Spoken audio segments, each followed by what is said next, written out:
Hello friends, जय हिंद। कैसे हो आप सब? आई होप आप सभी स्वस्थ होंगे, मस्त होंगे और आपकी पढ़ाई भी अच्छी चल रही होगी। तो पिछले लेक्चर में हम लोगों ने 275 नंबर तक क्वेश्चन कवर कर लिए थे। आज हम लोग चर्चा करेंगे 276 नंबर से। जल्दी से वीडियो को लाइक कर दीजिए ताकि हमको भी मोटिवेशन मिलता रहे आपके लाइक, कमेंट और शेयर से। देखते हैं अगला क्वेश्चन क्या लिखा हुआ है। 276 नंबर लिखा हुआ है, भारतीय संविधान के किस अनुच्छेद के तहत राष्ट्रपति मृत्युदंड को क्षमा कर सकते हैं? तो वो है अनुच्छेद 72। यानी जो अनुच्छेद 72 है, संविधान के अनुच्छेद 72 के तहत राष्ट्रपति जो है, यानी उसके पास इतना पावर होता है कि वो मृत्युदंड को भी क्षमा कर सकता है। नेक्स्ट पॉइंट देखिए, 277 नंबर लिखा हुआ है, हैदराबाद की चार मीनार का निर्माण किसने करवाया था? तो हैदराबाद की चार मीनार का निर्माण मोहम्मद कुली कुतुब शाह। किसने करवाया था? मोहम्मद कुली कुतुब शाह ने। नेक्स्ट पॉइंट देखिए, 278 नंबर लिखा हुआ है, 1965 में ज्ञानपीठ पुरस्कार पाने वाले प्रथम व्यक्ति कौन थे? तो वो थे जी शंकर कुरूप। कौन थे?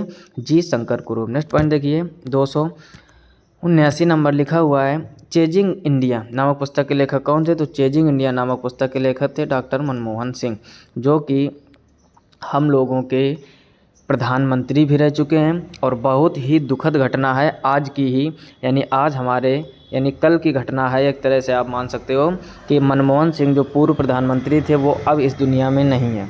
ऐसा मतलब देश के लिए अच्छा नहीं हुआ है, क्योंकि एक बहुत ही शिक्षित और समझदार और पढ़ा लिखा देश के जो प्रधानमंत्री थे हमारे, 10 वर्षों तक उन्होंने देश की सत्ता को संभाला, 2004 से 2014 तक। अब इम्पॉर्टेंट बात यहाँ पर यह है कि चेजिंग इंडिया नामक पुस्तक के लेखक मनमोहन सिंह है, अब वो नहीं रहे, तो आने वाले जितने भी आपके एग्ज़ाम हैं उन सब में इनके बारे में ज़रूर पूछा जाएगा। जैसा कि आप साइड में फ़ोटो भी देख रहे होंगे, ये है हमारे मनमोहन सिंह। तो इनसे रिलेटेड बहुत सारे पॉइंट बन सकते हैं, तो कुछ पॉइंट आप अपने नोटबुक में नोट कर लीजिए। अगर आपने नोटबुक नहीं ली है तो नोटबुक और पेन को उठा लीजिए वीडियो को पॉज करके, और जितने भी पॉइंट हम बता रहे हैं उनको लिख लीजिए। आने वाले एग्जाम में इनसे प्रश्न ज़रूर बनेंगे। जैसे अगर बात की जाए कि इनका जन्म कब हुआ था, तो इनका जन्म हुआ था 26 सितंबर 1932 ईस्वी में। कब हुआ था? 26 सितंबर 1932 ईस्वी में। लिख लीजिए। स्थान था पंजाब का एक गाह स्थान था, ठीक है ना। ये ब्रिटिश भारत के समय की बात है, लेकिन अब ये जो स्थान है वो पाकिस्तान में है। क्लियर हुआ ना। इनके जो पिताजी थे उनका नाम था गुरुमुख सिंह। क्या नाम था? गुरुमुख सिंह, ये भी लिख दीजिए। और जो माता थी वो थी अमृत कौर। माता का नाम क्या था? अमृत कौर, ठीक है। इनकी शादी भी हुई थी और इनके 3 संतानें भी थीं। तो इनकी पत्नी का नाम पूछा जा सकता है। पत्नी का नाम था गुरशरण कौर। क्या नाम था? गुरशरण कौर। और धर्म था इनका सिख यानी पंजाबी, ठीक है ना। और ये भारत के 13वें प्रधानमंत्री बने थे। वेरी इंपॉर्टेंट पॉइंट पूछ सकता है आपसे कि भारत के 13वें प्रधानमंत्री कौन थे? या डॉक्टर मनमोहन सिंह जो प्रधानमंत्री बने थे वो कौन से नंबर के थे? तो 13वें नंबर के। इंपॉर्टेंट पॉइंट है, यहाँ से प्रश्न जरूर बनेगा। उसके बाद इनकी पार्टी कौन सी थी? तो इनकी पार्टी थी INC, इंडियन नेशनल कांग्रेस, है ना। भारतीय राष्ट्रीय कांग्रेस इनकी पार्टी थी। और ये एक बहुत अच्छे ज्ञानी अर्थशास्त्री थे। और इनका व्यवसाय में अगर बात करें हम लोग तो सिविल सेवा अर्थशास्त्री भी थे। और इनको कौन कौन से पुरस्कार मिले थे? Very important. तो इनको मिला था आपका पद्म, ठीक है ना। लिख लीजिए आप अपने नोटबुक में, पद्म विभूषण से भी इनको सम्मानित किया गया था। और उसके बाद जवाहरलाल नेहरू पुरस्कार, 2 इम्पोर्टेंट पुरस्कार इनको मिले थे, पद्म विभूषण और जवाहरलाल नेहरू। इनसे क्वेश्चन जरूर बनेगा, आप यकीन मानिए। और उसके बाद इन्होंने 10 वर्ष तक देश की सत्ता संभाली, यानी 22 मई 2004 से लेकर 26 मई 2014 तक ये भारत के प्रधानमंत्री रहे। इनकी शिक्षा क्या थी? BA किया था इन्होंने, MA किया था इकोनॉमिक्स से, PhD वगैरह भी की थी। और भारत के पहले पंजाबी PM कहे जाते हैं, यानी सिख। आपसे पूछा जा सकता है कि भारत के पहला सिख प्रधानमंत्री कौन था? तो वो हो जाएंगे आपके डॉक्टर मनमोहन सिंह। और इनका निधन हो गया, तो आने वाले समय में एग्जाम में ये भी पूछा जाएगा कि इनका निधन कब हुआ था। तो इनका निधन हुआ है आपका कल शाम की बात है ये, यानी आज तारीख है कितनी? आज तारीख है 27, यानी और ये कल शाम की घटना है। तो ये 26 दिसंबर 2024, ठीक है ना। 26 दिसंबर 2024 को इनका देहांत हो गया। बहुत ही दुख की बात है अपने देश के लिए। सबसे ज़्यादा शिक्षित प्रधानमंत्री अभी तक के माने गए थे। कौन? डॉक्टर मनमोहन सिंह। क्योंकि आप लोगों को पता होगा कि जब भी अर्थव्यवस्था डगमगाती थी, देखो उनका एक स्वभाव शांत था, एक चीज़ आपने डॉक्टर मनमोहन सिंह में देखी होगी कि वो बहुत शांति स्वभाव के थे, लेकिन इकोनॉमिक्स के बारे में, अर्थशास्त्र के बारे में जितना उनको नॉलेज था इतना किसी भी प्रधानमंत्री में नहीं, ऐसा कहा जाता था। बस वो चर्चा में इस वजह से ज़्यादा नहीं रहे थे क्योंकि वो शांत स्वभाव के थे, लेकिन रही बात नॉलेज की तो उनके इतना नॉलेज शायद ही किसी प्रधानमंत्री को रहा होगा। आई होप आप पूरे पॉइंट अच्छे से समझ गए होंगे, तो इनसे रिलेटेड पॉइंट जरूर बनेगा। फिलहाल में क्वेश्चन था आपका चेजिंग इंडिया नामक पुस्तक के लेखक कौन है, तो वो है आपके मनमोहन सिंह। नेक्स्ट पॉइंट देखिए 280 नंबर क्या लिखा हुआ है, लिखा है मोर का वैज्ञानिक नाम क्या है, तो उसका नाम है पावो क्रिस्टेट। क्या नाम है?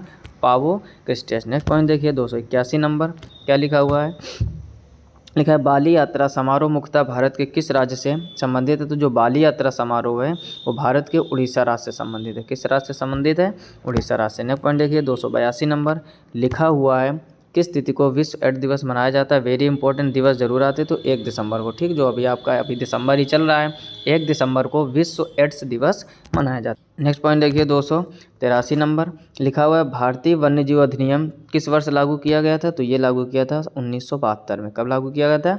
1972 में। अगला पॉइंट देखते हैं 284 नंबर लिखा हुआ है विटामिन B2 के नाम से किसे जाना जाता है, तो इसको जाना जाता है राइबोफ्लेविन, यानी राइबोफ्लेविन को विटामिन B2 के नाम से भी जाना जाता है। नेक्स्ट पॉइंट देखिए 285 नंबर लिखा हुआ है कौन सी धातु खुले में रखने पर अग्नि के प्रति सुग्राह्यता का गुण प्रदर्शन करती है, वो है आपकी पोटेशियम। ठीक, पोटेशियम का सिंबल क्या होता है? के। नेक्स्ट पॉइंट देखिए 286 नंबर क्या लिखा हुआ है, लिखा है बौद्ध त्यौहार सोंगकान किस भारतीय राज्य में प्रमुखता मनाया जाता है, तो वो है आपका अरुणाचल प्रदेश। कहाँ मनाया जाता है? अरुणाचल प्रदेश में। नेक्स्ट पॉइंट देखिए 287 नंबर लिखा हुआ है भारतीय संविधान में द्विसदनीय प्रणाली, क्या लिखा हुआ? भारतीय संविधान में द्विसदनीय प्रणाली किस देश से ली गई है, तो वो यूनाइटेड किंगडम। कहाँ से ली गई? यूनाइटेड किंगडम या यूके भी आप कह सकते हो। नेक्स्ट पॉइंट देखिए 288 नंबर लिखा हुआ है किस अधिनियम के तहत भारत में पहली बार भाषाई राज्य का गठन किया गया था, तो आंध्र राज्य अधिनियम 1953। कब? आंध्र राज्य अधिनियम 1953। नेक्स्ट पॉइंट देखिए 289 नंबर लिखा है वायुमंडलीय नाइट्रोजन को फिक्स करने में कौन सा बैक्टीरिया सहायता करता है, तो एजोटोबैक्टर। कौन सा सहायक करता है?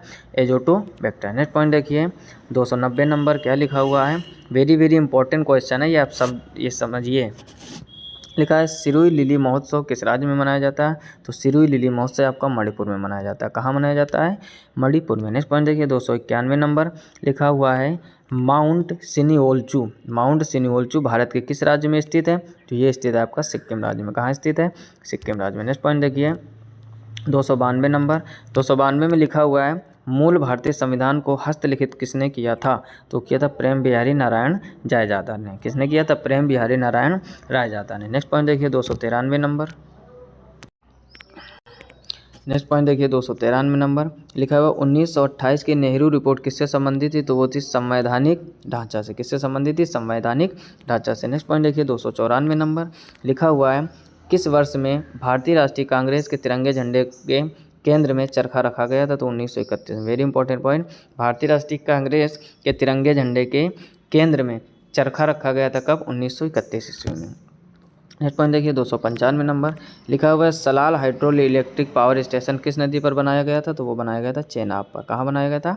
चेनाब नदी पर। नेक्स्ट पॉइंट देखिए 296 नंबर लिखा हुआ है भारत का सर्वोच्च बांध कौन सा है, तो टिहरी बांध। भारत का सर्वोच्च बांध कौन सा है? टिहरी बांध। पूछ दिया जाता है टिहरी बांध किस राज्य में है, तो ये आपका है उत्तराखंड राज्य में। नेक्स्ट पॉइंट देखिए 297 नंबर लिखा हुआ मानव शरीर की त्वचा की बाह्य परत के लिए किस शब्द का प्रयोग किया जाता है, तो एपिडर्मिस। किसका प्रयोग किया जाता है?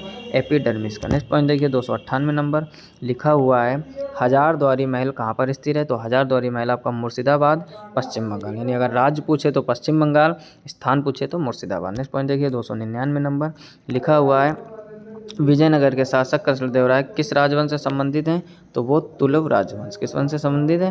तुलुव राजवंश। Very important point. और देखते हैं अगला क्वेश्चन 300 नंबर में लिखा हुआ है साहित्य अकादमी पुरस्कार किस वर्ष से शुरू किए गए थे, यानी जो साहित्य अकादमी पुरस्कार दिया जाता है साहित्य में, ये किस वर्ष शुरू किए गए थे? ये 1954 ईस्वी में। तो यहाँ तक हम लोगों ने कवर कर लिए पूरे 300 प्रश्न। अगर आपने इसके पहले के वीडियो लेक्चर नहीं देखे हैं तो उनको ज़रूर देखिए। 5000 से भी अधिक प्रश्नों की सीरीज है। और यदि आपको एग्ज़ाम क्रैकर प्लेलिस्ट देखनी तो वो ज़रूर देखिए। एग्ज़ाम क्रैकर प्लेलिस्ट का मतलब ही हो गया कि आपका एग्ज़ाम क्रैक करवाएगी। उसमें वेरी इंपॉर्टेंट क्वेश्चन सिलेक्ट करके रखे गए हैं और एक एक वीडियो में 100, 150, 200 इस टाइप से क्वेश्चन किए गए। तो आप चैनल की प्लेलिस्ट में जाइए, एग्जाम क्रैकर प्लेलिस्ट, उसको जरूर देखिए। और ये 5000 से भी अधिक प्रश्नों की सीरीज, इसमें जीके जीएस के ऑलरेडी 1 या 2 वीडियो आपको मिलते रहेंगे। अगर चैनल पर पहली बार हो तो सब्सक्राइब अवश्य कर लीजिए और जितना हो सके अपने दोस्तों में शेयर कीजिए जो भी एसएससी की तैयारी कर रहे हों। मिलते हैं नेक्स्ट वीडियो में, तब तक अपना ख्याल रखिए, अच्छे से पढ़ाई कीजिए। तब तक के लिए जय हिंद, राधे राधे।